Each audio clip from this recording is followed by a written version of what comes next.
Welcome, ladies and gentlemen.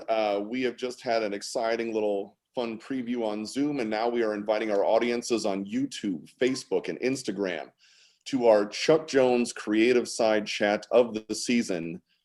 The making of the Grinch wasn't exactly a cinch. I'm beyond excited because I love animation, but I love the production of animation. And tonight, what we're going to experience over the course of our evening is some incredible behind-the-scenes artwork that's never been seen before, including by Craig, who didn't realize what was in the boxes. We also have some interesting stories and behind the scenes because this film almost wasn't made. And the lengths that Chuck and his team, along with Dr. Seuss, had to go to just to produce this film. And then getting into some amazing artwork, never before seen items, and how we have what we have left of the production of this film, as well as some very exciting gifts that you can purchase as well from the Grinch, and how all that gets packaged together. So as we kick this off tonight, and I have no idea, my kids ran off, I think, with my Santa hat, so there'll be a nice glare from the light on my shiny head. I would like to bring in... You got your Santa hat on your chest. That's good. I'll send one of my children out. They'll find it. It's around here somewhere. So without, of course, further ado, we bring in Sir Craig Kausen, Chuck's grandson, and the purveyor of all things awesome. Craig, welcome yet again to an exciting Chuck Jones Creativeside Chat. Oh, thank you. I will say this is the first one we did back in April, which was just you and me trying to figure out something to do during a global pandemic. And who would have thunk that so many months later we'd still be in a global pandemic? But you know what? If we can put a smile on, well, my face, your face, and maybe a few other faces, then we're doing our part to make our way through this thing together. So it's exciting. Somebody said, maybe it was you. I mean, maybe like 6 or 8 weeks ago. Oh yeah, December's got to be the Grinch, or maybe it was even like summertime, and then it was like, well, what is that going to look like? And then people were throwing out ideas, and as it all came together, and we were able to kind of find things and put things together. And I'm just, as I had mentioned to you, sort of pre-show, there are things in these boxes that I've never seen before, because I know when I was just opening them up, there were things that I'd never seen before, and I didn't look below them. So there's going to be a little random things, and hopefully there won't be anything too strange in these boxes. But they're all supposed to be Grinch. Let's put it that way. Well, I visiting out when we were visiting and flying out to go see stuff over the years, and getting to go to the kind of archives in the back and just pulling out drawings of things. And you know how I nerd out on that kind of stuff. I've collected some of Chuck's original drawings and inks, and I find the production of this to be absolutely fascinating. And this film is legendary, right? And to get how it even comes to be in this, where you take a book that reads 12 minutes, and you've got to turn it into a 24-minute special for television, and how Chuck transition from Warner Brothers into his own production studio to do all these films that he did afterwards, and to bring that legendary crew with him to make this happen. I want to start, with a little history on Chuck and Dr. Seuss's relationship, how that all started, because I think it's hilarious. And when you bring up Private Snafu, did you know Snafu stands for something? Well, there it is. It does. I didn't know it was fouled.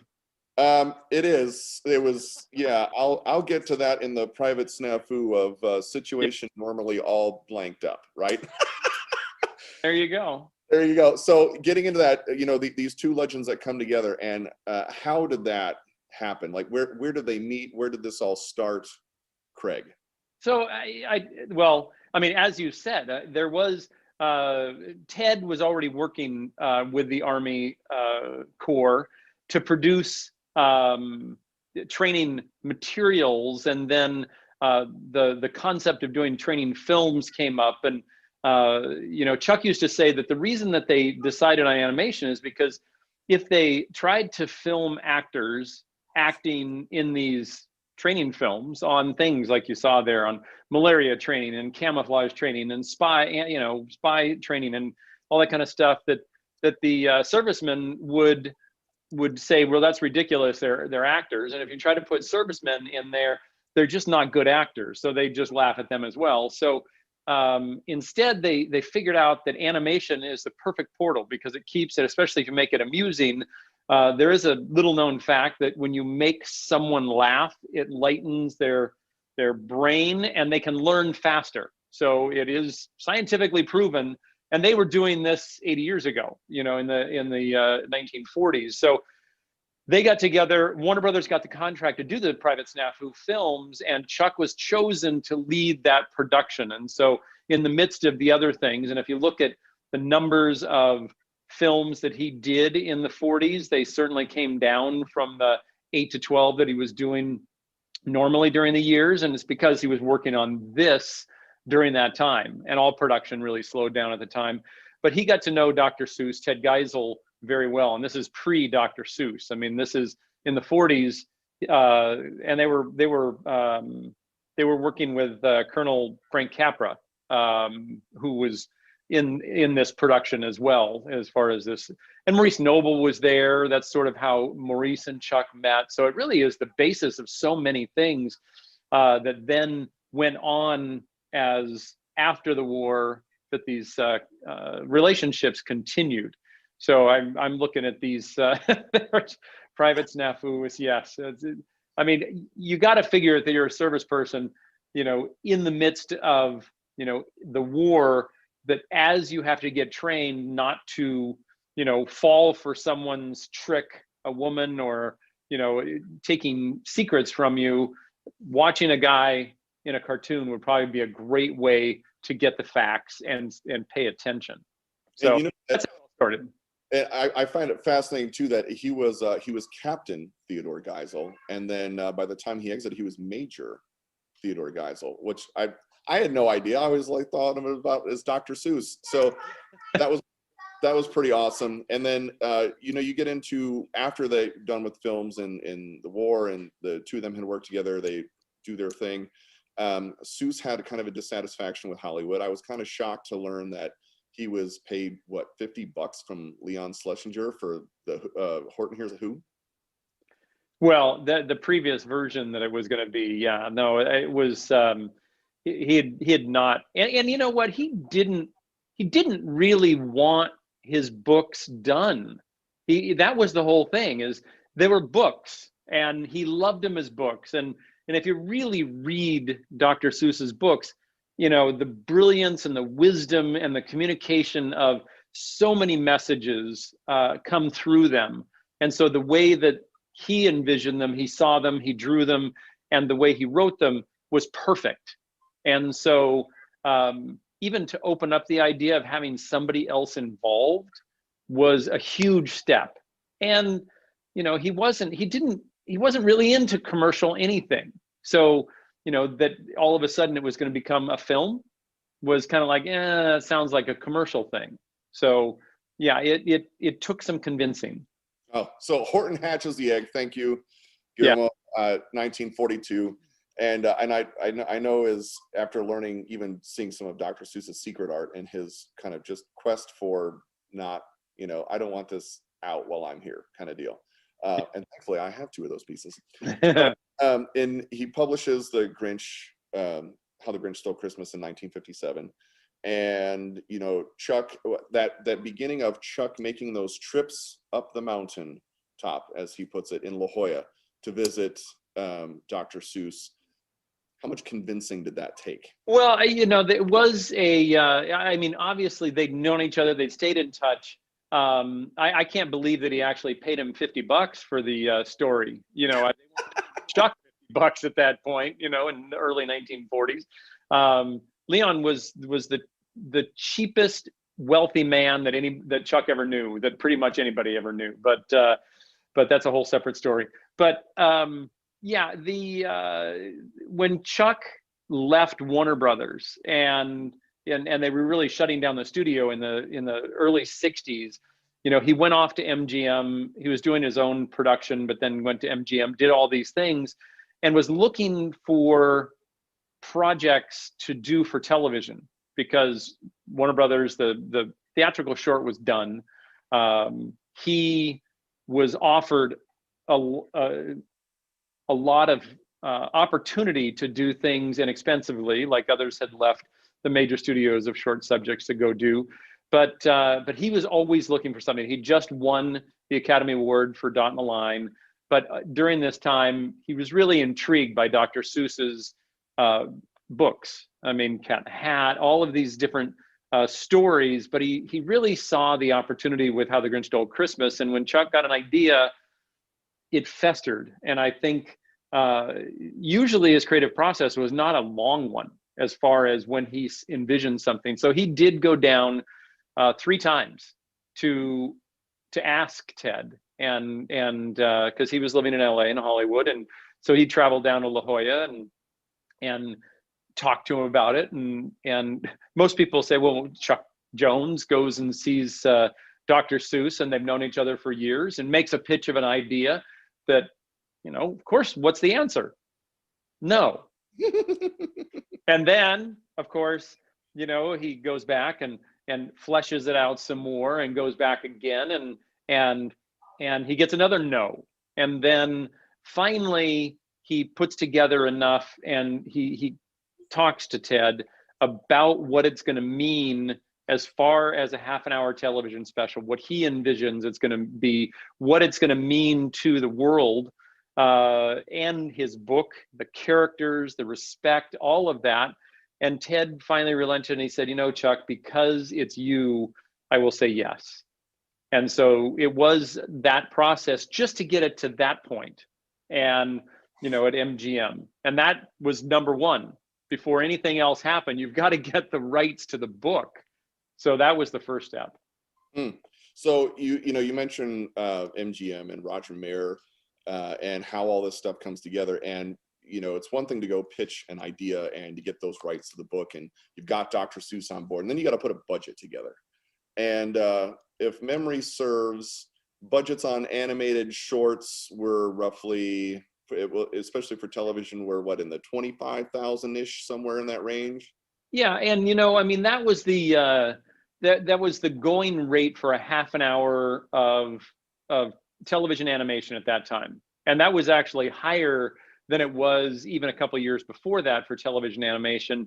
And so they were running 20 to 25,000 per episode.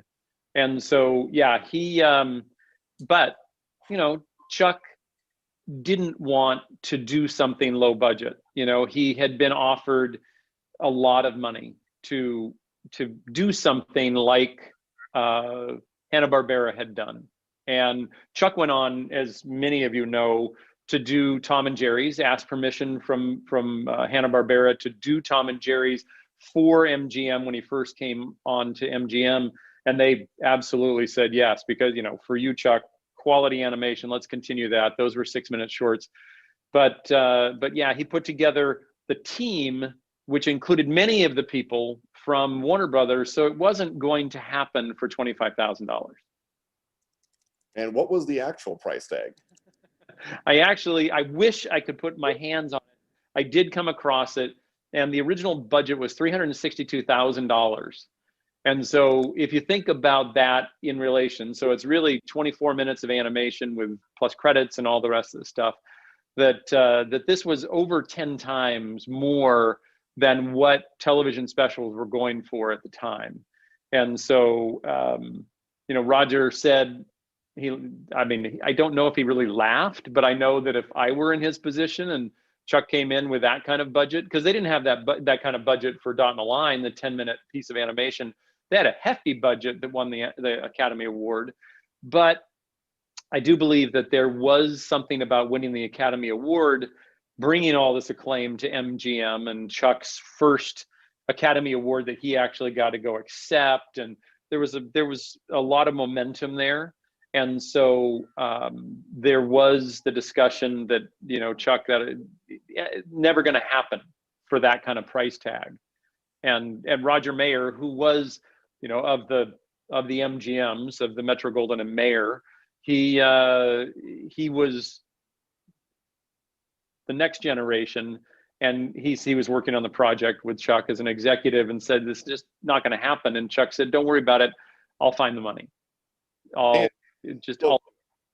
so speaking of, like, you got to go find the money, and animation is a visual business, right? So you're not going in with a script, you're going with storyboards. And an average, 6-minute film, theatrical short is about 150 storyboards or so.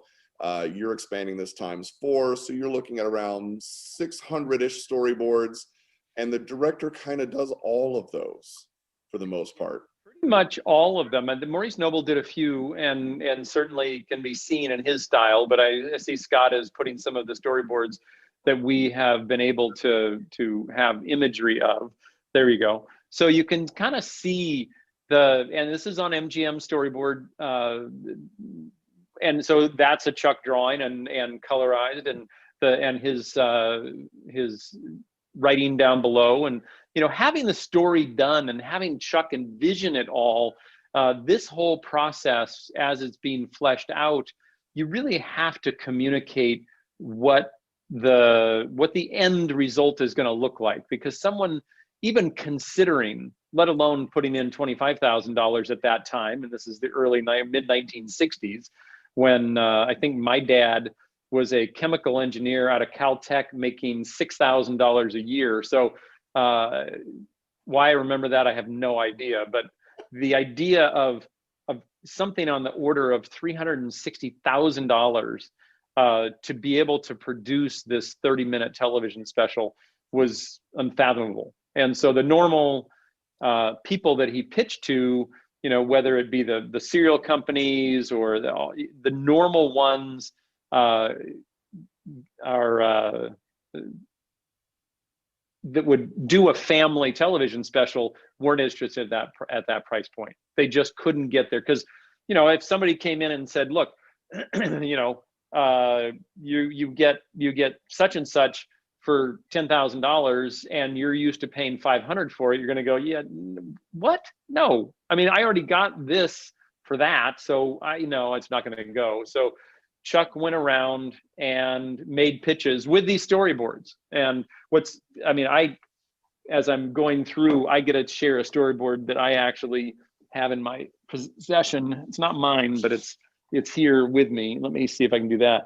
But you can see the storyboard there, and you can see the final cell that went from that moment and what the vision was. Chuck did not vary from that very much. And so, the idea that to go out, and Chuck was a storyteller. I mean, that's the thing about all of those that didn't know Chuck, that when you got around him, you listened, and he was engaging. He wasn't overly, effusive. He wasn't that funny guy like a Robin Williams sort of thing, but he told great stories, and he knew how to pick exactly the right words to tell the story. And so for him to go out and make 25 pitches on this, and he went coast to coast. He went from the West Coast to New York.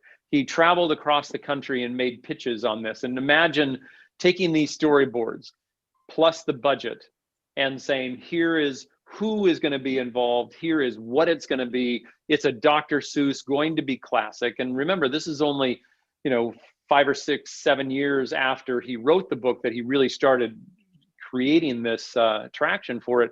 So the idea of going out and making these pitches, and he got 25 no's. And finally, he ends up in your neck of the woods, Ben, in Chicago at the Association of Community Banks, which he always thought was very interesting, that the whole message of the Grinch was that it comes without boxes and bells, and it comes without presents, and it comes without all these things that are got in the stores. And now it's being funded by the Association of Community Banks. And so he always thought that was an interesting view. But they said, you know what, we see what you're going to do. And turns out they were the smartest guys in the room. And so they decided to fund the project and make it go with all of the things, because people wanted to cut out the top level animators, the voices, the right music, the right everything that went into it, because it would lower the budget, and Chuck wasn't willing to do it. Well, they kept true to their dream. They wanted quality. It was only going to work if it was quality. And you had mentioned like 26 times. It finally hits on the 26th. And Chuck was the one going out and pitching all of this and did all the acting, he went through every board and 26 times did the whole dog and pony show. Yeah. Which goes to show you, like, right, put the work in, and look what happens. So they get the financing. The National Association of Commercial Banks gets it all done. They're able to now produce this thing. Okay, great. Now the next hurdle, right? So you've got your team, and really what you just mentioned, I think, is very poignant for this, where we're going into next, which is the team that was involved in this. And he wanted to keep the quality in there. He did keep the quality in there. We obviously see that in the final product, but the guys that he really trusted around him to do amazing things. And he had a co-director in Ben Washam, and he had his core guys in animation. And how did, were there any stories? And, you hear of other film studios, and they have a director, it's very successful, then they bring in a co-director, and that's kind of your learning experience. Was there a learning experience there between Ben Washam and Chuck Jones in the making of this? Well, think about, and Chuck cultivated his team, and the one that I spoke to most about that one was Maurice Noble before he passed away, and the other is Phil Roman, who is turning 90 in a couple of weeks, and he was the youngster on the project, and so the idea of Chuck cultivating a team, and this team started way back when. I mean, this was, if you look at the credits, and I'm trying to remember them all, that and I love to envision, Chuck starting to direct at 24 years old on Night Watchman in 1938, started directing in 1937, and Ben Washam and Ken Harris were already animating with him on his first film. They came into the studio a couple of years after Chuck did, but they started on his first film, and when he saw talent, he sought them out, he pulled them near, and he kept them close. And the thing about the stories that I heard from like Oral Thompson and others that I got to know over those years, over the last 20 some years before, Chuck passed away, that he kept people close to him, his team, for the most part, the animators, some with Maurice, but particularly the animators and others, they got together almost every weekend to hang out, and they partied together, they played together, sometimes they went out on vacations together. So this was Unit A, is what there were 3 units at any given time, and his happened to be called Unit A, and so they 1937, 1938, and most of them stayed together throughout this entire time. Occasionally they would maybe go off and do things in the early 60s and whatnot. Maurice came in during the private snafu, but then came in the late 1940s, early 1950s to start working with Chuck as a layout designer. And so, each of them had their history with Chuck. Mike Maltese was a writer for all that time, but obviously with what was going on at MGM with Dr. Seuss and now Norton Juster with the Dot and the Line, he'd already gone off. Mike had already gone off and started to work elsewhere. So these guys had 30 years working together already, and Chuck had over 200 films at Warner Brothers. And so these guys were a well-oiled machine, and that these were when Ken Harris went off to do A Christmas Carol in 1971, I believe, with Richard Williams, he was the only one that was given the credits master animator. There were a lot of animators that worked on that film, but he was the only one. And that was they were the legends that had continued. If you got into Chuck Jones' unit, and Phil Roman was one to talk about it, that if you got into Chuck Jones' unit, you had made it. And so, you know, one thing of that, because Phil actually was given the opportunity to go direct after he left Disney. And there were a lot of animators that worked on that film, but he was the only one. And, you know, that was they were the legends that had continued. If you got into Chuck Jones, that was interesting. That was interesting. All of a sudden, I'm like, who's talking? That's but I'm talking to myself, with myself. In a really nice conversation with myself. But anyway, I'll continue. That basically, he was given the opportunity to direct, and he said no when he got the opportunity. He asked, I believe it was Ben Washam, if there was an opportunity over at Chuck's unit and over at MGM, and there was. And so he got in there, and he may have even started at Warner Brothers. But he started up as an assistant animator on the Grinch. He became an animator, a full animator. And he said it was his transition. Chuck took note of how good a job he was doing and promoted him to full animator during that process.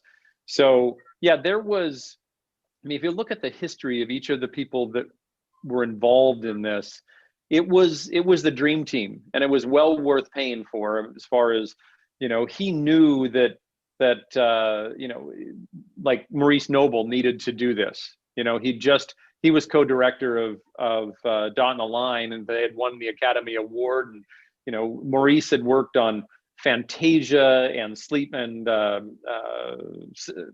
White and the Seven Dwarfs. So he was legendary back when. And, you know, that's the way I remember Maurice. You know, he was probably, other than Chuck, Oral, and June, he was the one that I spent the most time with. You know, he was such a character, and he was a legend in his own way that battled for what he believed in. He was the one, although Chuck came up with the Grinch being green, as he says in his book, because of the cars that he always rented it were green. But I think it made a lot of sense because the book was black and white, that it needed to, obviously had to have color, and all of a sudden there's this green. But it was Maurice that came up with the right green, and he understood. I remember talking to him in the 90s about he said, you know, the first greens that he used were too green. Which is, I didn't even know you could be too green. But the idea that he had to then mix in a lot of yellow in there, so that not only would it look the way he wanted to in the paint, he understood that with television, the colors were going to shift, even on the color televisions back then. And we didn't have a color TV back then, but we had a black and white. But the idea of knowing how that transition was going to happen, it's that perfect sort of pea soup green that makes it so muddy and perfect for the mood. And that was all Maurice Noble. Well, and you know, Maurice I love his book, The Noble Approach. It's fantastic. Chuck writes the forward in it, and his whole approach to design is absolutely stunning in what he pulls off. And I think, you know, this is obviously one of those masterpieces that Maurice worked on, and you can see, you know, reading his philosophy on design and how he thinks about things, where he doesn't want the backgrounds to overtake the main action going on, but bring that aesthetic and, you know, yeah. Maurice is one of those guys I wish I would have had the pleasure to meet along with Chuck, but it was not so. You know, and you get into design and production, your animators, and you know, background and all that, and obviously voice actors, right? Such a key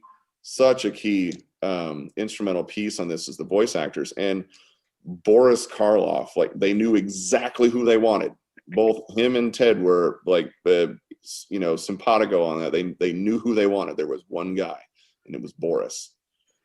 Yeah, he was, I mean, I think about it, you know, Boris Karloff was born in the late 1880s. So, you know, he was, you know, quite a bit older than everybody else involved in the production. And he was already legendary. He started acting in 1919 when Chuck was 6 or 7 years old. So, you know, and all of those credits that he had during his lifetime, you know, leading up to the 1960s. And this was one of his last productions. He passed away in 1969. And so, he did this recording in 1966. So there was, yes, he continued to do some films that were released and whatnot, but this was one of his last things. And he was the legend. He was, it's almost like, getting the voice for Star Wars for Darth Vader. Everybody knew that it had to be something that big and that daunting. That was the equivalent. He was the voice and the villain. He had played villains for 50 years, basically, just about. And so, and he had that poetry about him. There is, in fact, I think there was a clip of Chuck talking about Boris Karloff. Scott, is there a clip of that? That I think that was what was in there. If I'm wrong, you can just say no. Picture this special. This magnificent needs a very unique voice. I'll show you how they did it, Joseph. I'll show you how they birthed them. And with a voice like that, the main character in How the Grinch Stole Christmas sprung to life. Irritated and nasty and certainly quite frightening. Boris Karloff was such a name, such a presence. Many people associated him with the idea of being a Frankenstein's monster, the big guy. But then I realized that Boris Karloff was the only one who did these voices. I didn't want any other voice to come in because there's a poetic quality of the way he read it. And that curious little rhyming pattern that all Dr. Seuss things have is very catching. He had the power of the voice. He could be malignant in what he said and the way he could say it. Yeah, that says it better than I ever could. But I do remember Chuck talking about it, and he wasn't inexpensive at that point. And they flew him over from England and obviously put him up here and did the recording in the studio and so, but it was those touches that really, I think, are important to understand Chuck's overall vision. And I think that's part of why it fits so well in the Creativeside Chat in this time, is that seeing Chuck and listening to his inspiration, all of a sudden he knew what could be, and he was relentless at getting it to happen. And so all these things are about overcoming obstacles, and I think that's what creativity is all about, is to figure out how to overcome obstacles. And Chuck personified that. So he wanted Boris Karloff. He sat with him. He knew what cadence he did, just like he did with June Foray. And although June only had one line in this, they had worked together for years and years. And as you know, June and I spent many days together at different events and different things about Chuck, and talk about an understated legend of June Foray. Do you know that she has over 400 credits on IMDb?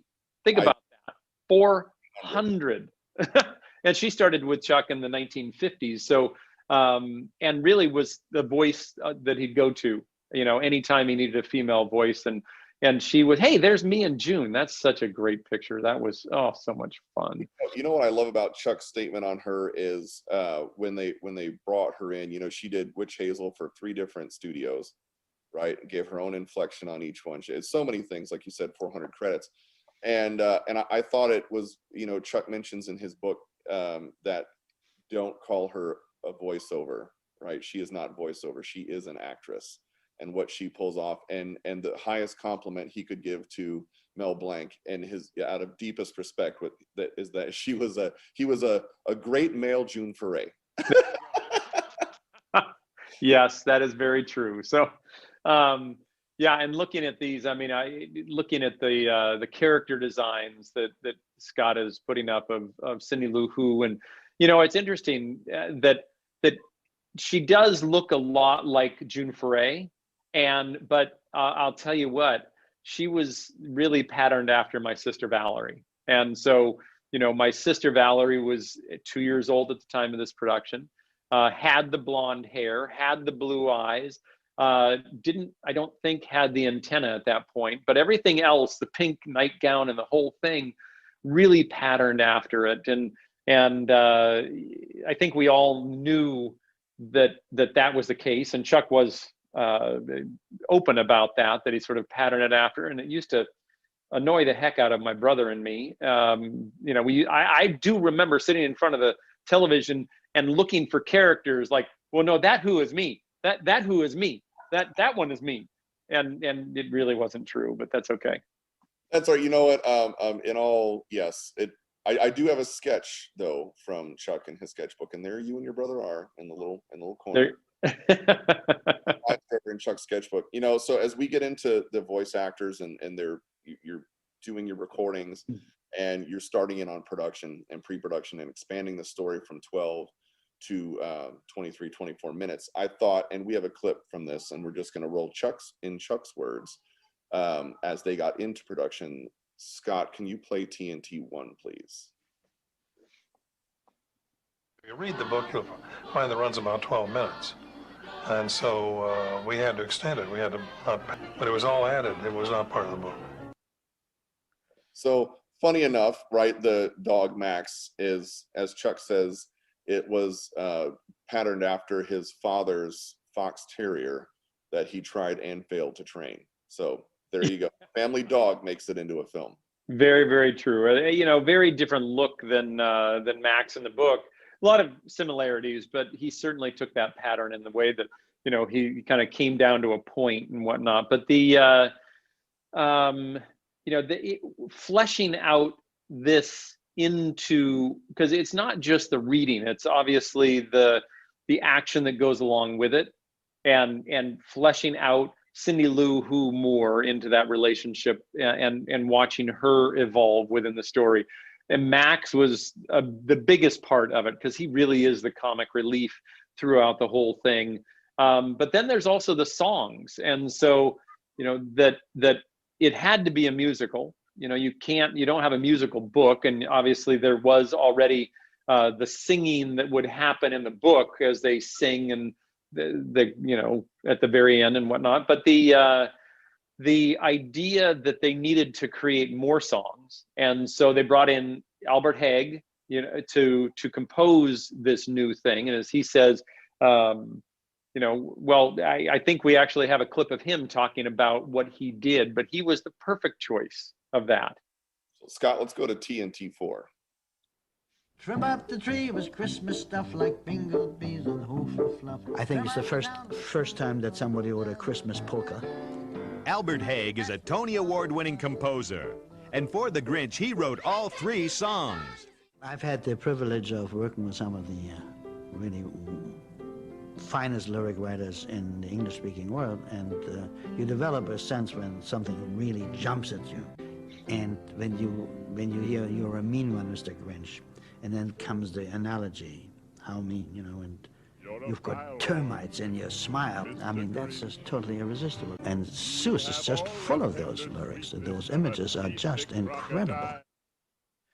Well, and you know, so Albert Haig was not already, you know, that evolved. He was much younger than the others, and already quite accomplished, but he wasn't that legendary yet that he became later. But Chuck, because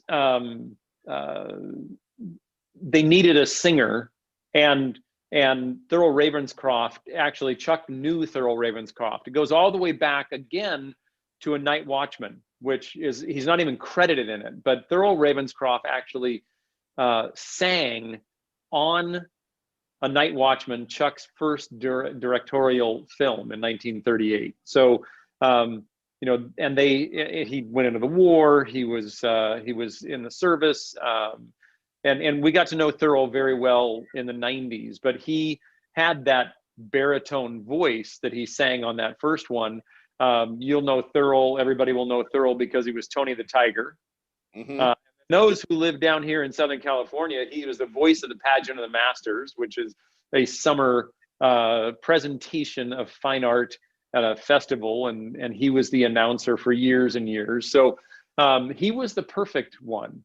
And I never heard Chuck talk about how, or Don Foster, who did the credits, or anybody else, how it is that Thurl Ravenscroft didn't get credits in the film Nobody Knows. But when it came out, there was a lot of publicity about Thurl, and there's Thurl working with the band, and you can, so he was a big man. He had to be 6'6". So he was a huge, just baritone booming, most gentle man you'd ever met, but the sweetest, but he had that big voice. And so it complemented, but those songs and the animation that goes along with it, and those were new songs written. There are notes in one of the books, which I just couldn't find for today, but maybe we've got images of it, of the song lyrics in some of these books that were written. And there was some extra dialogue that were changed, some by Chuck, some by Dr. Seuss. But it was definitely that project that came together, that in like you said, to flesh out to something. I don't know about you, it didn't take me 12 minutes to read that book. No, you know, more like an 8-minute, but I guess I'm not delivering it like Boris Karloff. So no, and you know, I had what I wanted to let people know also is Facebook, YouTube, Instagram, or if you're here with us, joining us on Zoom, if you do have questions, please do pop them in the chat. I'll be able to see some of that stuff, and then we have others that we'll see on Facebook, YouTube, and Instagram, and then I can ask those for Craig as we go from moment to moment in the production. And we do have a question, was why did they decide to make the lyrics of the song Fahu Faraze to imitate classical Latin? Well, obviously it wasn't Latin, and from what I understand, it was the you know, I mean, it's the Whoville, first of all, so you've got to get who in there. You know, fa hu do re, you got all the rhymes as Dr. Seuss, but that specific one, I mean, think about what Chuck did with all of the Latin in the Roadrunner Coyotes. You know, when the Roadrunner comes up and stops, and you get the Latin underneath, and it's all made up and whatnot. So there was a long history of making up Latin. I don't speak Latin, so it could be real Latin as far as I know. Well, you know what I found interesting is when they were going through and writing and producing the film, when they were getting into the script part of it, it was how do you do a Christmas film without doing Santa and all the traditional necessarily Christmas stuff that you're including. Obviously, you know, Grinch is dressed up as Santa, but you're not using Santa. And then even in the Christmas carols, you're not using traditional Christmas carols. So I think what, you know, they had mentioned, they start making up, we're going to make up our own Christmas carols, and we're going to write our own thing. And now, guess what? It's a Christmas carol that you invented. Yeah. As we've got some, like, I love the production art from this, and Scott's got it showing right now on the split screen. And we also have some fantastic pencil tests. And then Craig, I am dying. So yeah. Unwrapping some boxes. Let's do this. Before we get to the pencil test, because we talked about all the people, but there are parts that go into it. I think that might be a good way to sort of target some of what I've brought out. So, but the box that's sitting there that I'm going to go get up and go open right now, which you can, that one. I'll leave this, and you can either spotlight just that, because I won't be on there because I need to actually stand up to do all this good stuff.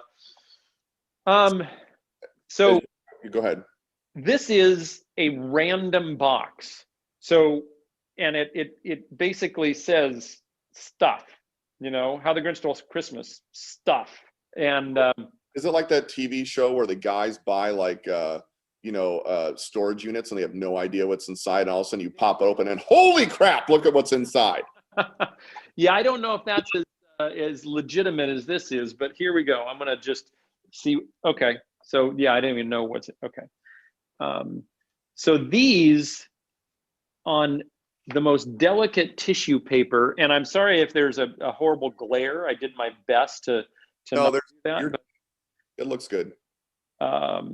So these are on tissue paper, and these are things done by Maurice Noble for color comping, for overlays on backgrounds to make sure that the color schemes are going to work.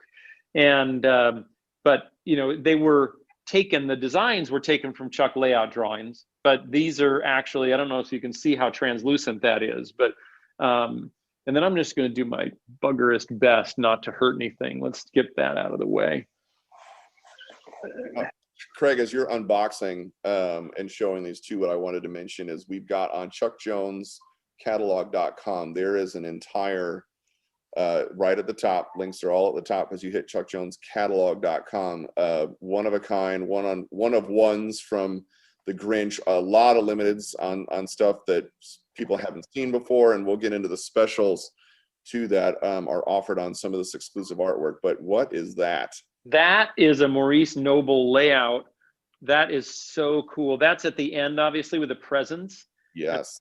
And then, you know, throwing that. So the notes, the key from color taken from original film, use bright reds.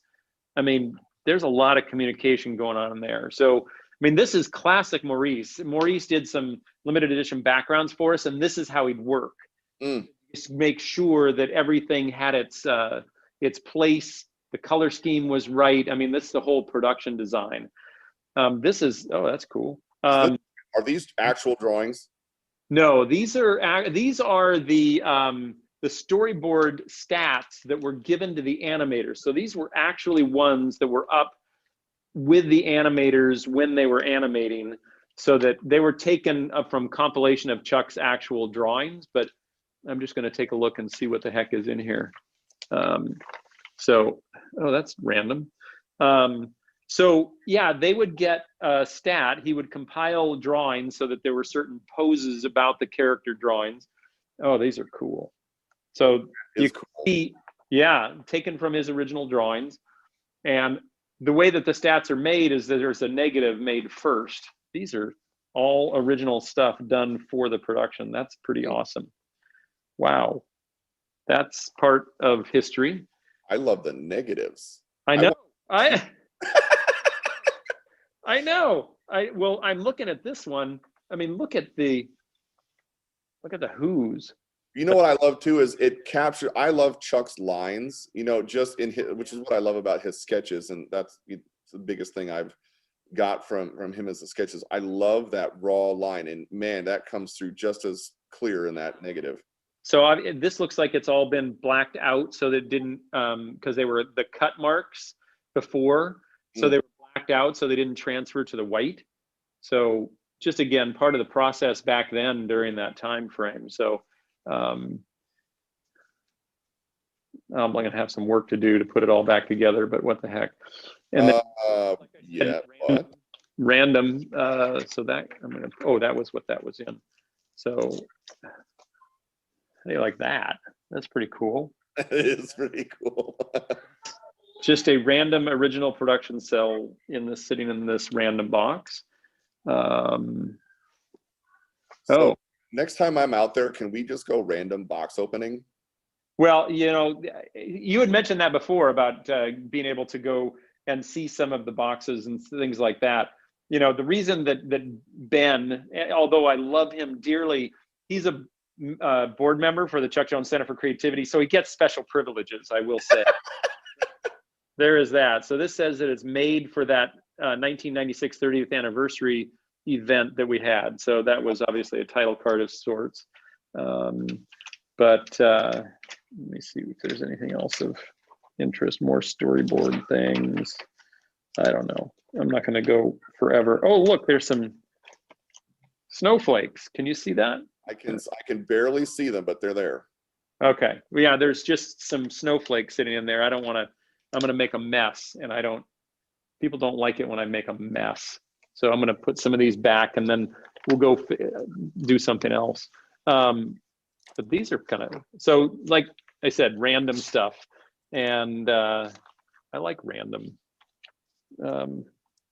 All right, here we go.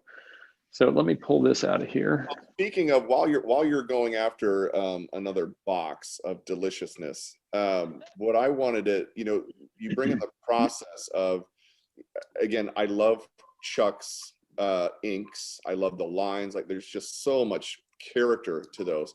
It's something that I, love just staring at. And to get those lines correct and to be able to translate that, let's talk about xerography as you're pulling out cells, and we've got these things, and you can clearly see that line in those, like Chuck's characteristics in this film. How did xerography, if I have the Xerox process impact in this? So I mean, it really started, Don the Line made it very, and it was new at that point. Obviously, before then, things were hand inked, from the animation drawings, but in this case, and we'll get to the animation drawings and see some of the cells, how that transfers. But it retained, because you got the animator's drawings instead of an interpretation of the animator's drawing. They got to do things a lot. Oh yeah, this is talking of, I'm going back to Maurice quickly. So this is, look at that. That actually looks more like Chuck, because it's way more loose than Maurice would do. And that's definitely Chuck. Oh yeah, it's like his contraptions, when he does his doodles. Yeah. So, I mean, he's got so many things going on, and this is a layout drawing. So this is actually given to the animator, and you can see the 8 down in the corner. And so, but this is a Chuck layout drawing that is, so that's just a copy of it. But yeah, that's awesome. Is that just awesome? So and that's scene 8. They've actually done it so that I can know what scene it is. So we had a while you're opening that up. Oh no, that's a perfect segue into the question I have. Just go ahead and open that, and let's stare for a second. So, question from Facebook: did Sue say that Chuck Jones' drawings of the Grinch looked a lot like Jones, and did Chuck have that in mind when he was drawing him? Well, I don't think Chuck had in mind doing it, but he did obviously evolve the character from the book. And Scott, do you have a picture of the Grinch on either the cover of the book or somewhere in the book? If not, don't worry about it. But everybody can go to their shelf and pick up the How the Grinch Stole Christmas off their bookshelf.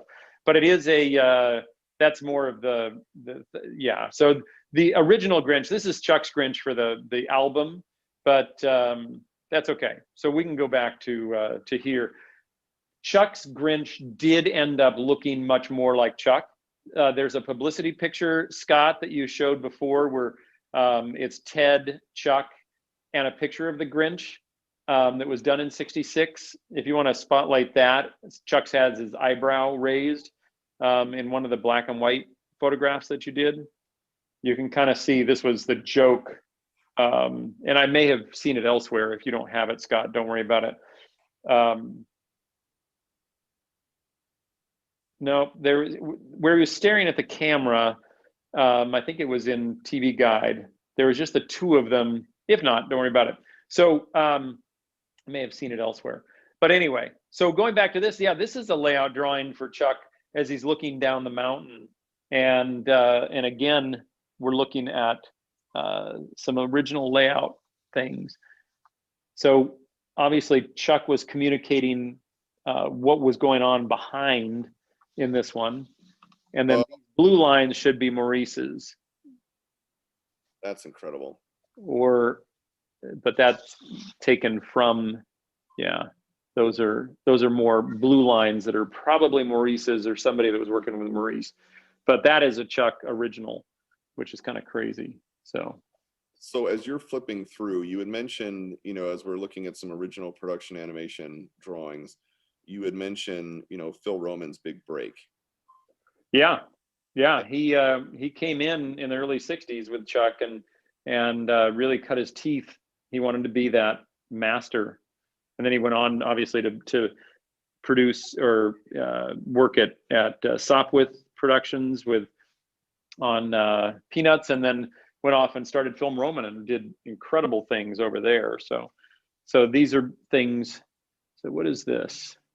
This is Chuck's, but I think Maurice, storm clouds should gather during this scene.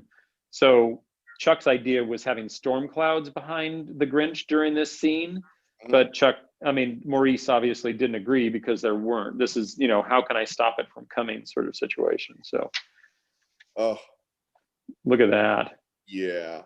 So Yeah. We have too. While you're opening that, Scott, would you mind going dual screen? And we've got some pencil tests as that we can show while Craig is opening the box of goodies. Yeah, let's do that.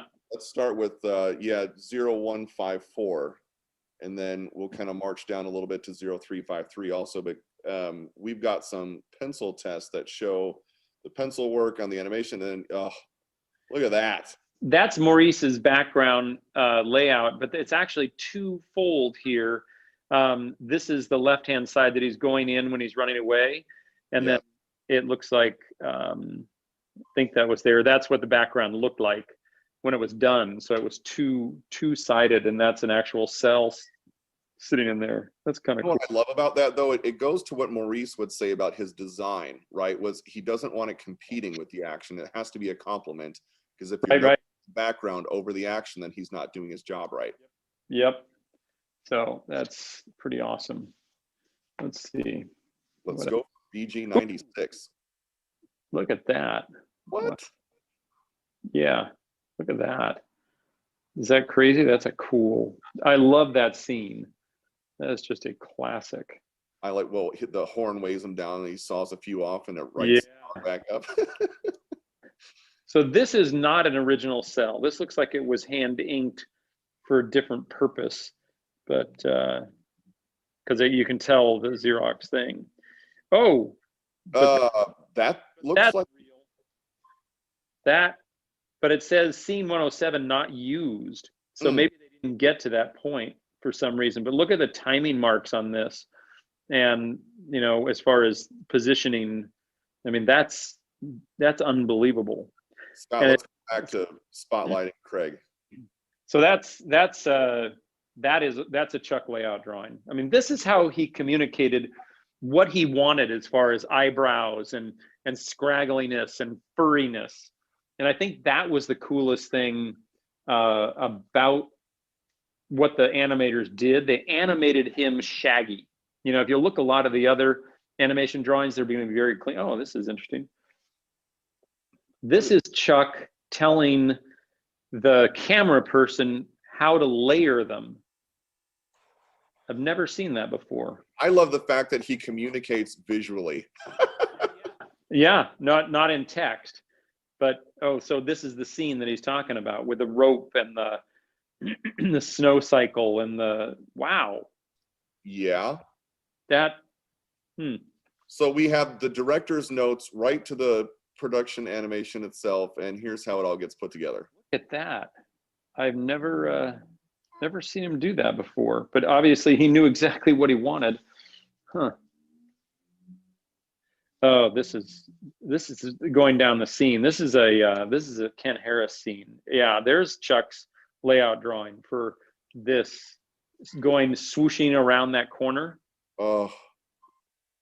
And that's like actual pencil on paper, correct? These are all originals by Chuck. Yeah, this is wow. And he's how to animate the snow. Just in case you were wondering, guys, I want small globs of snow to look like this. And just the rough on the positioning. Obviously, it doesn't need a lot of detail, but it's at this moment, that's pretty cool. Ooh, and there's Maurice's background layout for it. Ooh, that's just awesome. Yeah. Okay, I've only got a couple more of these, so I might as well just pop these, and then we'll get into like what. Yeah. Well, this I one of the things that I saw on this time that we watched was that that the detail in the small scenes Because you think about it, I mean, they had to animate those. The timing was perfect. The characters looked perfect, even though they were tiny. And it wasn't like you could make them. I mean, look at that. That's Maurice telling him, animate shadow in blue pencil. I mean, that's just down to wow. Oh wow. There's one thing, and there's one of the cells that actually sits on it. You know what is amazing? You watch the film, and this piece right here reiterates every little detail that's produced to make this film. You know, that's a 24th of a second, just one, and look how tiny they had to animate. Yes. To do that. I mean, that's crazy detail on that thing. Wow. I love that. All right. What's 201? Come here. So we're this is here we go. I know that to me. Yeah. So this is where the tree in the middle is. So it's right in that scene at the end where he picks up his the tree and goes away, and then trots off through this. This is a cutout. Mm. There is actually a cutout. I don't know if you can see the detail lifting. So it would sit and they'd animate under it. So that's pretty awesome. Fairly high key BG for silhouette. That's so awesome. Okay, so that was the Maurice sort of thing, how Chuck and Maurice, you know, you got layout drawings, you got background layouts. That's really the inception point for you know, before animation is done. And so, you know, you're talking about the dialogue has been recorded, the music has been recorded, as far as so that the timing is all right, so that they know all the sound beforehand, because that has to be all done down to the 24th of a second before any animation is done. So that's all in Chuck's head before he does that. So which is amazing. And Scott, if you can show on the main sequence here while Craig and I are talking, you can go ahead with 0925 and roll through 1836. Go ahead and play those clips. We've got pencil tests to final animation, so you know, some amazing kind of side-by-sides and what that looks like, and some more of, you know, Chuck's notes, what that looks like when you get to the final piece.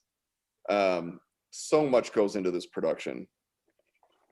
So when they talked about, you know, adding scenes, you know, and Chuck, when they added this scene specifically, you know, and this helped to lengthen the feature, but also they wanted Max to feel, you know, like that person, that basically that sympathetic figure that we could relate to, and that's what Max is.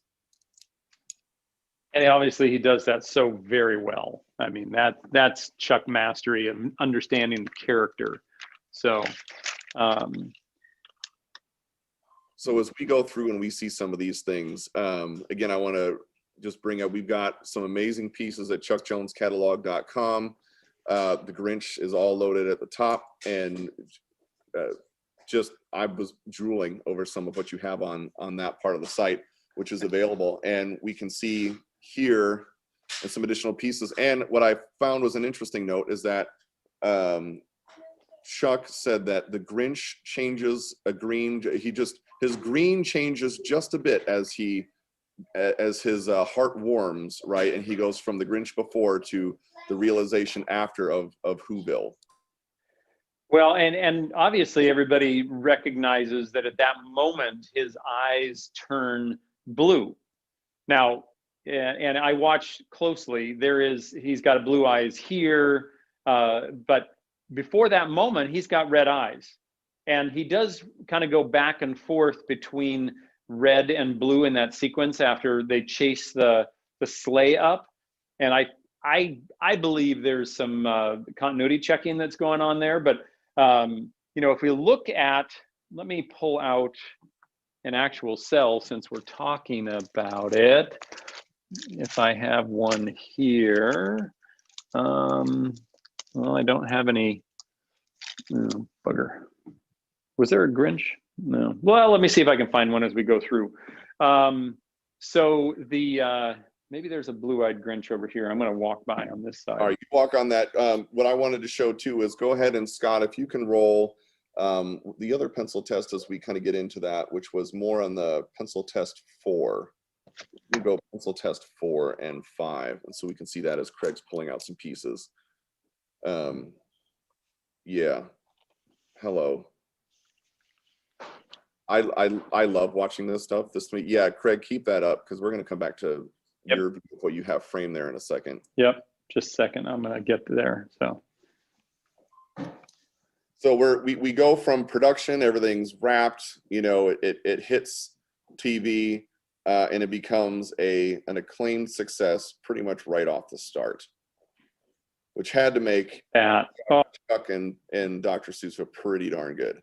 So you know, looking at the pencil test here, thing is it came through on story and on, you know, with voice and stuff like that, but he wasn't there for the animation, and he wasn't there for all of the details that he did. That they watched the pencil test, got through the whole thing, and Dr. Seuss, as the questioner alluded to, turned to Chuck and he said, "Chuck, that doesn't look like my Grinch. That looks like you." And at that point, it was sort of that acknowledgement of, oh, I guess maybe it does a little bit. So that became the joke after that. But he didn't, he was so not involved in that part that he, at the beginning, that he was like, huh, this is not going to be exactly like my book. It's, you know, a collaboration between the two. But since I've got this here, I will show you in this one again. So if you can, and this is not a perfect science, but you can see the red on his eyes. Mm-hmm. Now, if you take a look, Scott, do you have a production drawing there of the Grinch? Well, I've got one right here. Hold on. So this is a production drawing. And by the way, this is the 54th anniversary setup that is being available for these drawings. So, but if you take a look and you see how the eyes are black, and there's a lot of animation out there where the eyes are hollow on a hand inked one. Mm-hmm. And the thing here is that when you use Xerox, because they're not hand inked, that black eye is going to transfer over. And so that then goes over. The paint on a cell goes on the back side of the cell. And if you paint the backside of a black eye, you don't get the color. So they had to go through, paint all the backs of them. And if Scott, if you want to go show the cell there for a second that you've got up. So the red eye is done on the front, whereas the paint for the rest of the cell is on the back. So they had to not only paint the front, they had to paint the back. I mean, the back of the cell, they had to paint the eyes on the Grinch through the whole production. And then they changed it blue with that at the end. I just wanted to show you this plaque that that comes with it. So that's if anybody purchases the production work, this is the setup. You get the plaque, you've got the screen grab with the time code, and the original piece comes framed just like you have it here. That's correct? Yeah, that and Chuck left us notes about, you know, which animator did each scene. So you know, you get to know what scene, what time code it was, and what animator was working on that. Oh, this is, wow. What is that? These are model sheet sketches that obviously he made notes on for other purposes as well, but this is all MGM stuff. Look at those things. I mean, that's pretty awesome. Is that on chuckjonescatalog.com? Not yet, I guess. Oh my goodness, look at that. Yeah, this is another Maurice one that is there. That is a Chuck original sketch. Most of these things are all Chuck original, which is, ooh, there you go. Now you kind of know how the Grinch evolves through Chuck's personal drawings. I love the detail in like Grinch's face. That's all just graphite. on MGM letterhead paper or animation paper. So fair to say a good old Blackwing pencil. Yeah. So, oh gosh, look at this. I love that. That looks like it's on standard paper. This obviously found something. I don't know exactly what. Well, why that is it's actually but from when Chuck, I can tell you exactly what that's from. It's a sketch of a guitarist made during the recordings of the music for How the Grinch Stole Christmas. I just didn't know why it got so crimpled. You know, somehow it got, look at all of the crinkling.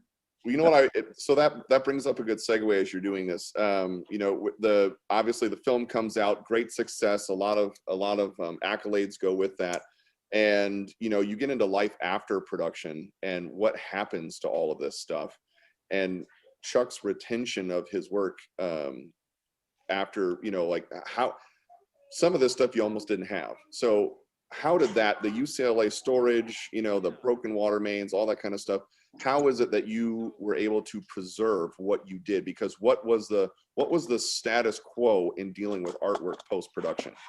Well, as we're sitting there and we'll look at the drawings, I'll bring out some more animation drawings because that's sort of the next phase of everything there. You know, all of the artwork, the drawings and the cells and the backgrounds and the layouts and everything, there were some that Chuck kept throughout the Looney Tunes times that he just thought were kind of cool, that you know, he's like, nah, those are things that I'd like to save. But really, after the production was done, if you think about it, at Warner Brothers, there were over 1,000 cartoons made in 30+ years there. So by usually 3 different units pumping out between, you know, 10 and 12 a year. And so they made a huge byproduct of stuff. In the early days, they used to actually wash the cells off, and they'd wash the ink and they'd wash the paint. And that's how Chuck actually started in the industry, as a cell washer. And so, but then they just put them in storage and put them in storage and put them in storage. And then in the about 66 or 67, Chuck didn't know about it at the time.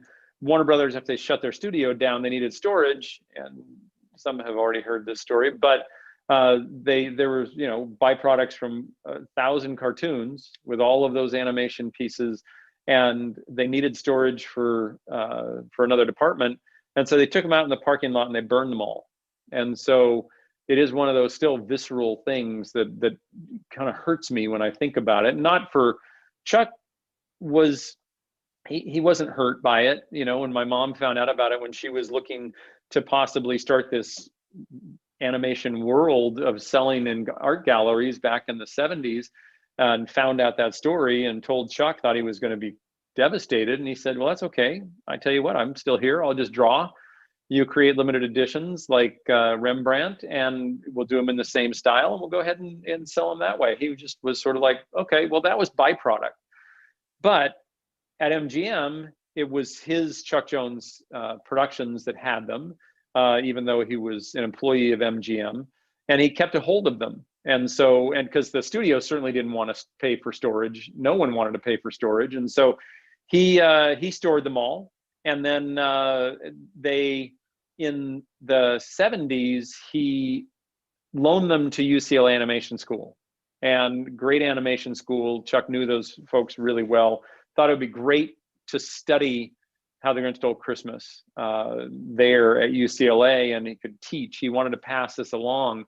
And so he loaned them the production, and they could go in and look and whatnot. And unfortunately, well, it turned out to be the very end of their possession of them. Where they had them, they had a flood. And much of the production, unfortunately, got flooded and destroyed. I have a couple examples. I don't have them here, but if you can imagine a background piece of paper with paint all over it, soaking in a foot of water for a day, doesn't bode real well, nor do animation drawings, nor do cells, nor do anything else that comes in contact with soaking water for a long period of time. So a significant portion of the production was damaged or destroyed during that. And so Chuck took them back, and And so we then stored what was left over and then added it to what we offered in the galleries starting in the 90s through permission and licensing through MGM, Warner Brothers, and Dr. Seuss Enterprises. And so that was how the few things that those cells and drawings that were there, and some of these things that Chuck kept just because he liked them at the time, and some of the things that were that remained. But and then the other thing that happened, and we still don't know exactly how many were done, but in 1990, I can probably pin the year, probably about 1998, I received at the office a package about this big, and it was about this thick, and in a kind of a manila type envelope with some cardboard in between. And I opened it up, and there was a letter that was printed, no name, no signature, no return address, no nothing. And all it said was, I was a student at UCLA Animation School in 19 whatever it was, and we were down in the archive and studying these things. And one of the people I was with said, no one's here. This is an opportunity of a lifetime. So we each took a scene and took it home.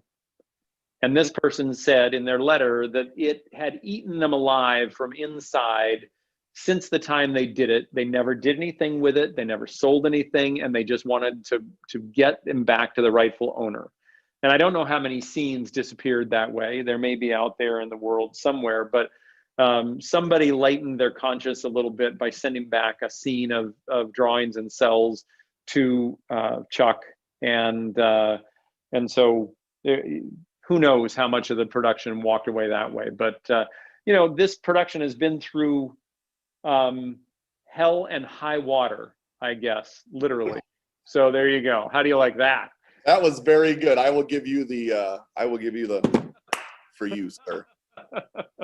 So, you know, you've got some amazing pieces, obviously, still. I love the box of goodies that you keep opening. We do have the 54 years of How the Grinch Stole Christmas and this kind of anniversary package, if you will, that you guys are framing with the plaque and who directed the scene and the screenshot too of the film with the time code and then the original piece. It looks gorgeous in the frame setting, and that's available to chuckjonescatalog.com. I love owning a piece of history in this, and specifically animation history, because there's something in a film, you know, and I've got stuff from different films that I've collected in the production art that just speaks, right? It made you feel something, and now you get to own a piece of that. What are you opening right now? So this is an exhibition that we did of production drawings for the 50th anniversary. And so I thought revisiting this, and we did it in the storyboard version with the dialogue here. So these are original production. Whoop, that one is definitely worth seeing. So a Cindy Lou Who. This is a sequence from all the scenes that we had some original drawings from in sequence with the animator. So this is where a lot of the information comes from, what scene it is and what the dialogue is that's going on. So take a look at, I mean, this is like seeing the cartoon in original production drawing form of how the animators did it. And so you can see the detail. And when I sat with Chuck, and because my mom came up with the idea of one of one. So you take the drawings and you do a one-of-a-kind limited edition that goes along with it. And this was all part of the licensing deal way back when. And so you'd have a reproduction of the cell and the original production drawing. And that when we started doing that, it was the first time that Chuck had really seen the drawings since the production. And he'd go, you know, wait, those are Benny drawings. Those are eyebrows, you know, and look at you're not going to find animation like this ever again. And he would just go through and talk about what each drawing would look like and who did it. I mean, Lloyd Bond worked with Chuck since the 50s, maybe even 40s. The Who's were awesome. I'm kind of doing every other one. Oh, I love that.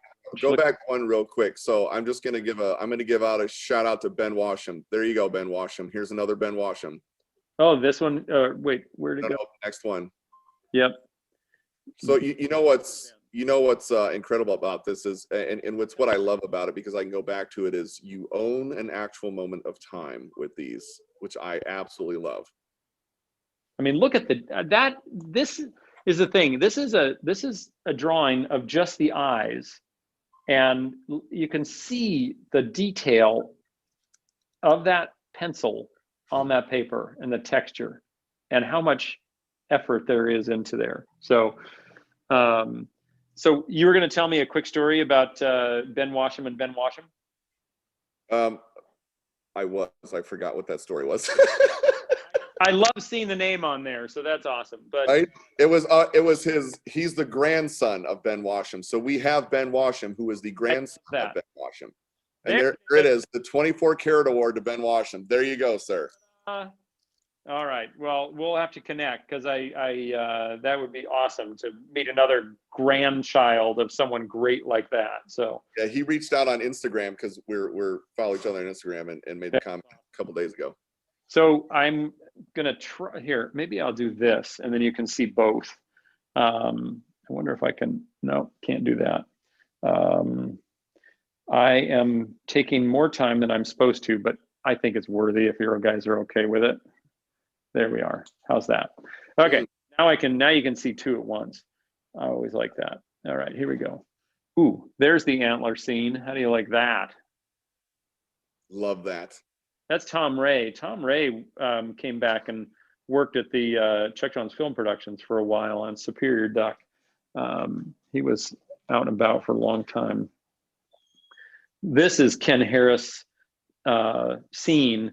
You know, if you look at the really, this scene took so long, and Ken, it was like, I don't know, 16 different scenes that he did. And you think of the detail. Ken was always the guy who Chuck would ask to do the dance sequences in the Looney Tunes, because he just understood movements so well. And so, yeah. But remember that Ben Washam, Benny, well, one cool thing, and I don't know if there's any,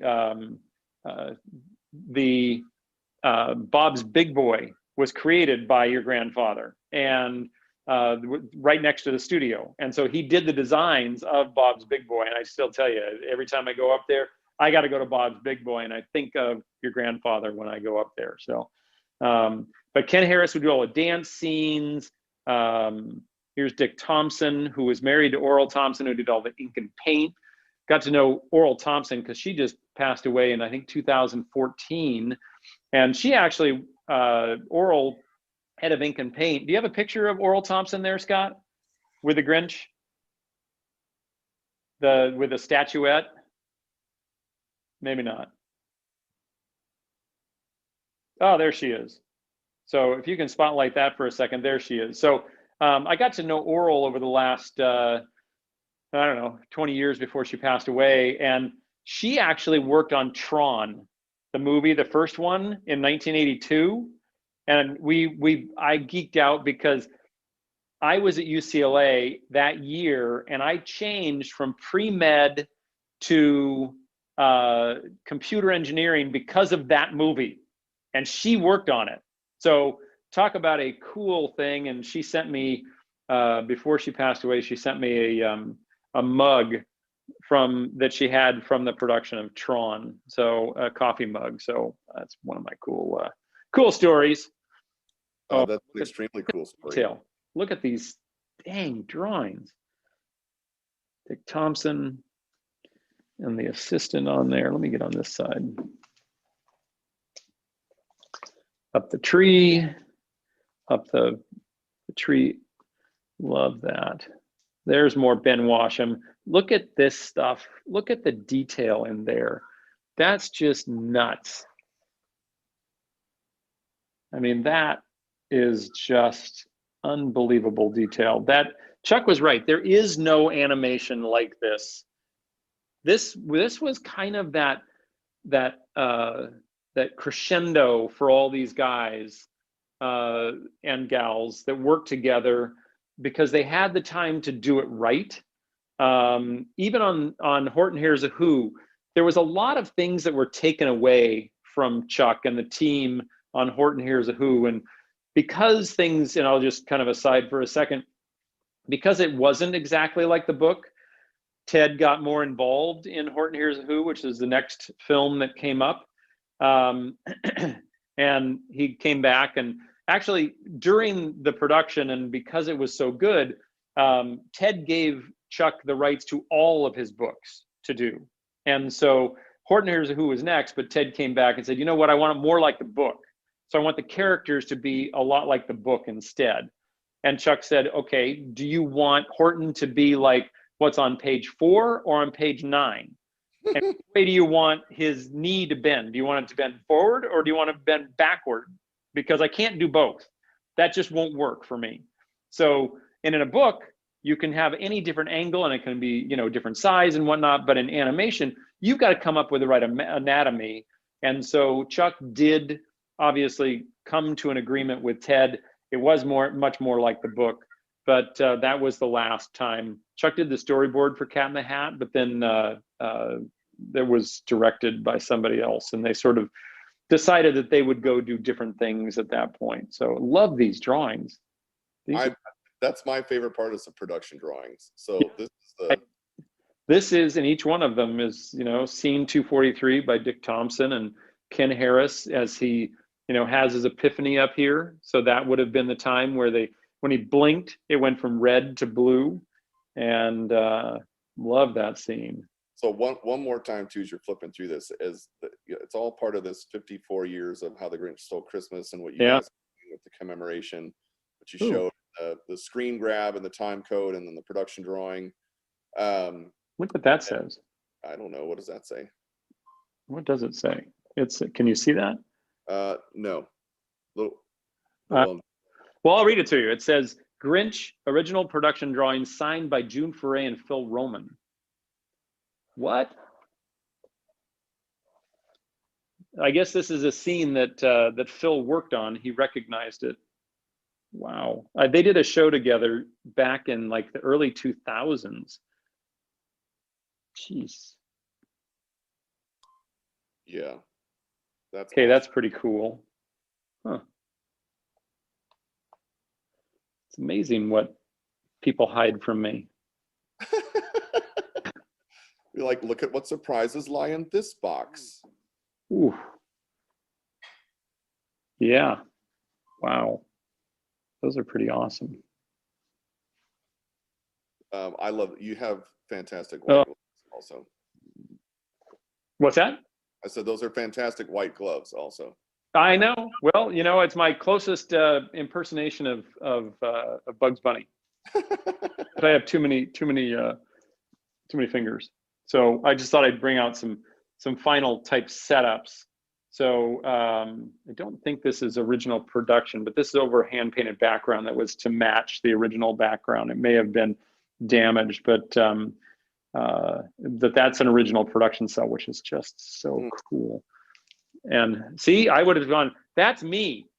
Yes. You, Tom, for yes, sure. It is. That is you. Let's go with that. There's that.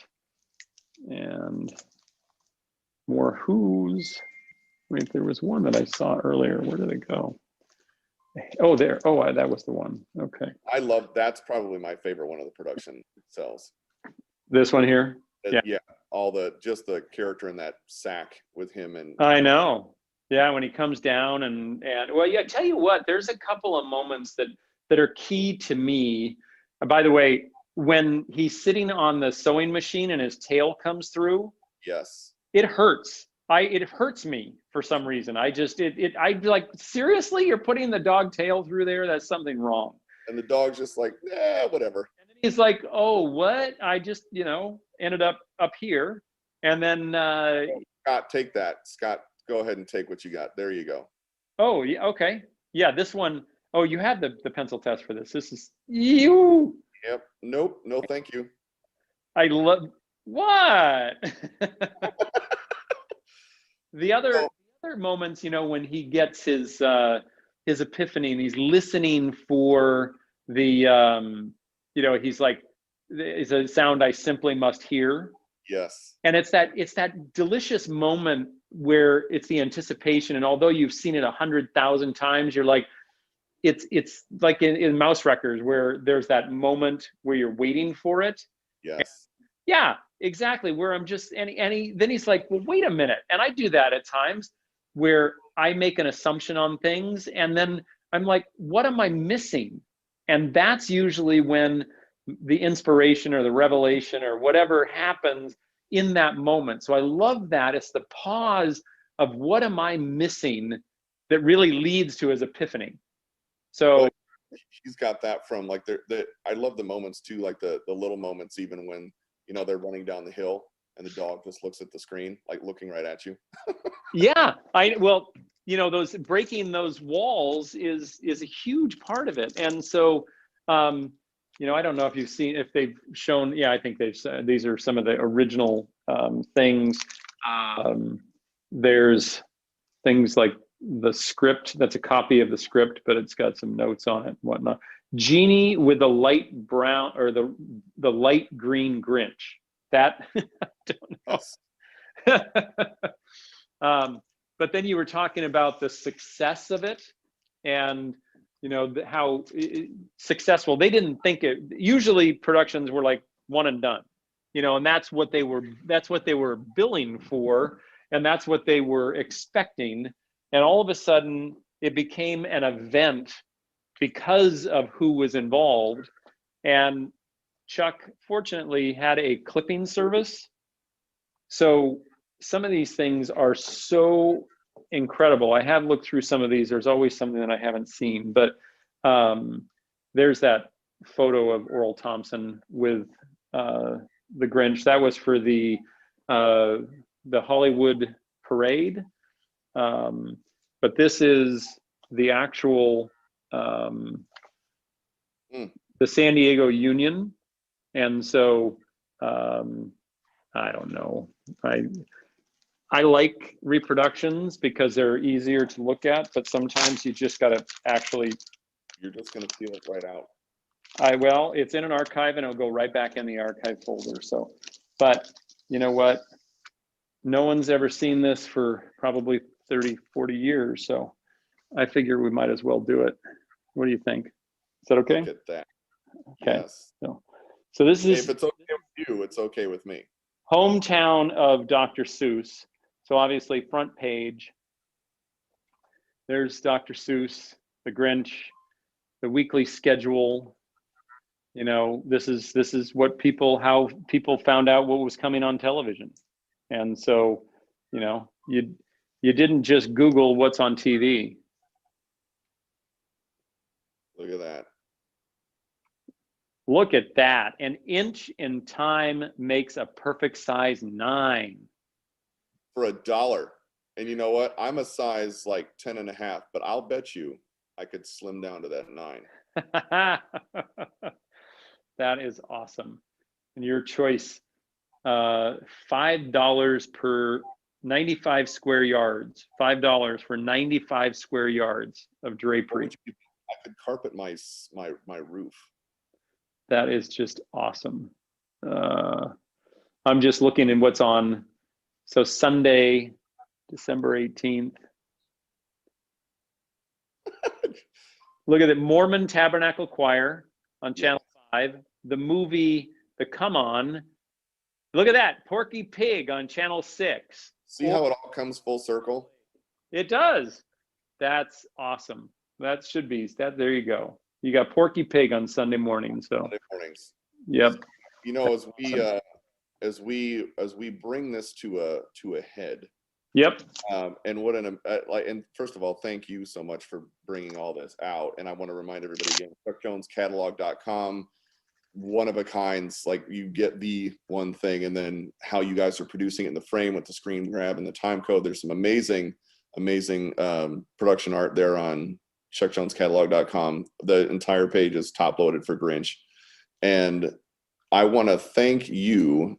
Because you've always been so kind and sharing, and just always looking to bless everybody else with everything that you guys have, and to take us through this chapter in your grandfather's life of producing something that's legendary, and everybody has some sort of good feel too, right? This is especially at times like now and what we're all going through, it's good to have something nostalgic, right? That's a feel good that makes you feel good. And this is definitely it. And you and your family have been so kind and generous with all of this stuff. And I can't thank you enough for allowing me to take part and sit in and watch you open boxes of stuff that makes me drool. And you don't have to worry about me because I'm in Chicago and I can't get anything on the actual pieces.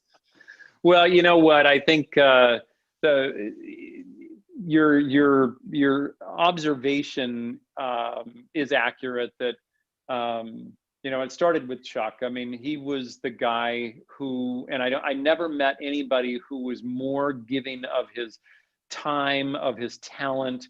He would say yes to just about anything. I mean, as I've told the story, he go lecture in kids' classes that were, 6 to 12, 14 years old, whatever, and they'd all want to draw, and he said, just write me a letter. And he always send them a drawing. I mean, if they would take that time, they would do that. And so, but he was giving of his time to the people that he mentored. He was giving of his time and talents on projects like the Christmas Carol. And, he always wanted to better the art. And so, for Chuck, the animation was the art. He was on an interview not too, probably in the 70s.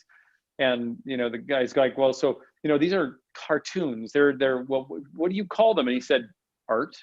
Exactly for him, they're an art form.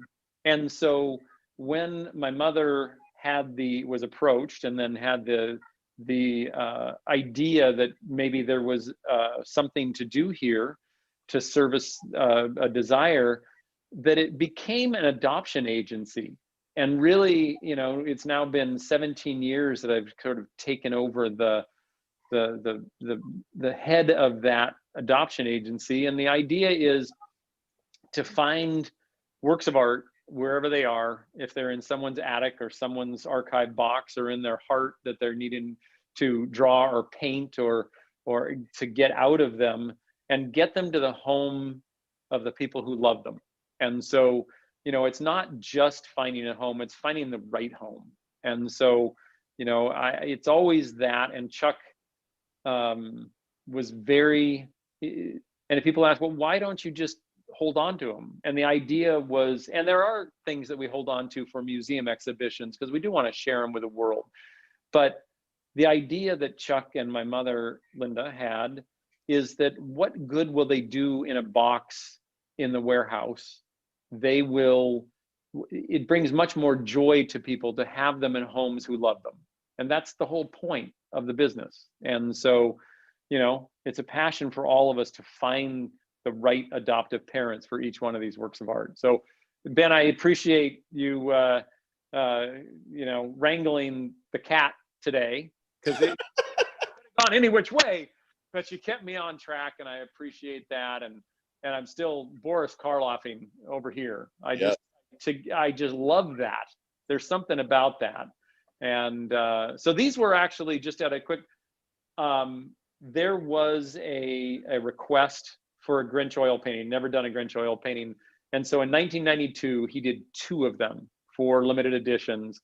And so these are 2 of the limited editions that are long past, we don't publish their artwork anymore, but we do have certain samples that we've had or that other people have had, that these are examples of that. So that was how they came about, and he loved doing it. He was like, that was fun to revisit those characters after all those years. So they're the first 2 canvases that he did of the Grinch. And I actually have one of these on my mantle now because it's Christmas time and I rotate artwork, obviously.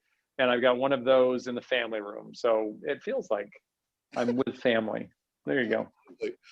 Well, I appreciate it. This is, I hope we get to do this again. I'm sure there's plenty more we can do with Grinch. And there's several other films that I have a phone call into you later on to be like, could we do this with this film? Oh, okay.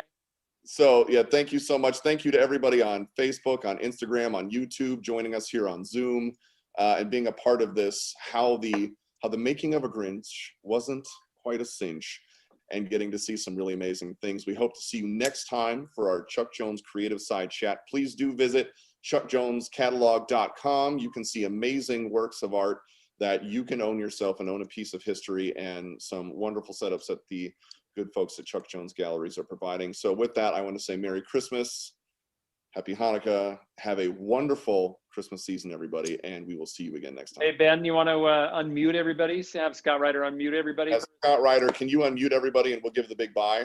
I'm gonna do the grid view so that I can see everybody. And if you'll come right to the top if you put your camera on. I'd love to see. I see Kim Graham. Hi. Hey, I'm seeing faces. This is great.